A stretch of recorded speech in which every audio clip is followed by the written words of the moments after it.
Hello दोस्तों, welcome to my YouTube channel electrician career institute. आज मैं आपके सामने लेकर आया हूँ 3 फेज और सिंगल फेज वोल्टेज को कैसे मापा जाता है। हम मल्टीमीटर की सहायता से 3 फेज और सिंगल फेज वोल्टेज को मेजर करेंगे। सबसे पहले मैं आपको 3 फेज वोल्टेज के बारे में बताना चाहता हूँ। 3 फेज वोल्टेज में हमारे पास एक 4 लाइन होगी, आर, वाई, बी और एक न्यूट्रल। तो हम क्या करेंगे, किन्हीं भी 2 फेज या रेड या येलो उनके बीच में अगर हम वोल्टेज जो चेक करेंगे उनको हम बोलेंगे हमारा VL यानी लाइन वोल्टेज। जिन्हीं 2 फेजों के मध्य मापा जाने वाला वोल्टेज हमारा क्या कहलाएगा, लाइन वोल्टेज कहलाएगा। इसी तरीके से अगर हम येलो और ब्लू के मध्य भी अगर मल्टीमीटर की सहायता से वोल्टेज चेक करेंगे तब भी हमारा क्या आएगा, लाइन वोल्टेज। रेड और ब्लू के मध्य भी चेक करेंगे तब भी हमारा क्या आएगा, लाइन वोल्टेज। लाइन वोल्टेज हमारा 440 के आसपास आएगा, जो कि हमारा क्या कहलाएगा, 3 फेज का वोल्टेज। उसी तरीके से अगर हमको VPH यानी फेज वोल्टेज मापना है तो फेज वोल्टेज मापने का तरीका क्या होगा, किसी भी एक फेज और एक न्यूट्रल के मध्य मापा गया वोल्टेज हमारे क्या कहलाएगा, फेज वोल्टेज कहलाएगा। चाहे हम R और N के बीच की बात करें, चाहे Y और N की बात करें, चाहे B और N की बात करें, इनके बीच में तीनों में जो वोल्टेज आएगा वही हमारे क्या कहलाएगा, फेज वोल्टेज, जो कि 230 के आसपास आएगा, सिंगल फेज वोल्टेज आएगा। इसी तरीके से हम बात करते हैं सिंगल फेज सप्लाई की। सिंगल फेज सप्लाई हमारे घरों में आमतौर पर आती है। उसमें क्या होगा, 2 लाइन होगी, फेज और न्यूट्रल। मल्टीमीटर से हमको चेक करना है तो एक लीड हम P पे रखेंगे और एक N पे रखेंगे, तो उसमें जो वोल्टेज आएगा वो हमारे क्या कहलाएगा, सिंगल फेज वोल्टेज, जो कि हमारा 230 के आसपास आएगा सिंगल फेज सप्लाई में। अब आइए इस चीज को हम प्रैक्टिकल की मदद से जानने की कोशिश करते हैं। ये हमारे पास 3 फेज की एक लाइन आ रही है, RYB, रेड और येलो और ब्लू।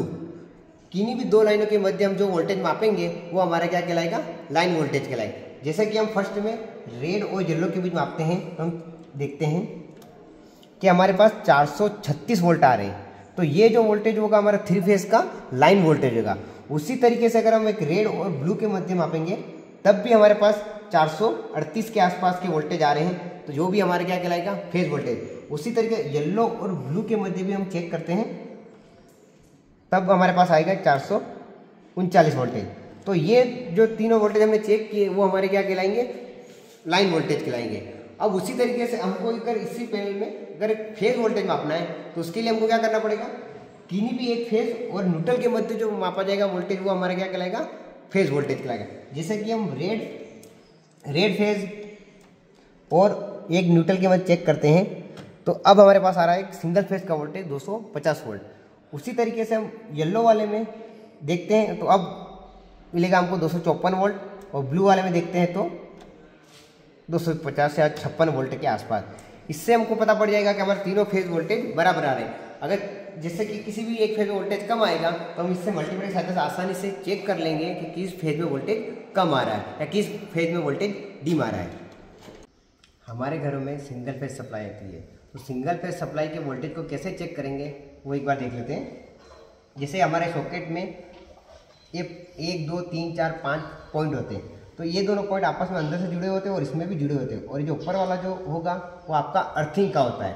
तो हमको घरों को वोल्टेज को चेक करने के लिए इन दोनों को चेक करना है। तो हमको क्या करेंगे, सबसे पहले किसी एक ये फेज और ये न्यूट्रल। अब न्यूट्रल में जैसे हमने लगाया तो हमको मिला 251 वोल्टेज के आसपास, तो ये हमारा क्या हो जाएगा, इस रूम में आने वाला, इस सॉकेट में आने वाला भी वोल्टेज हो जाएगा। कभी भी हमको इन दोनों में चेक करना, एक इधर का एक इधर का, आपस में कभी भी इन दोनों वाले पॉइंट में नहीं लगाने, क्योंकि अंदर से पहले से जुड़ा हुआ होता है।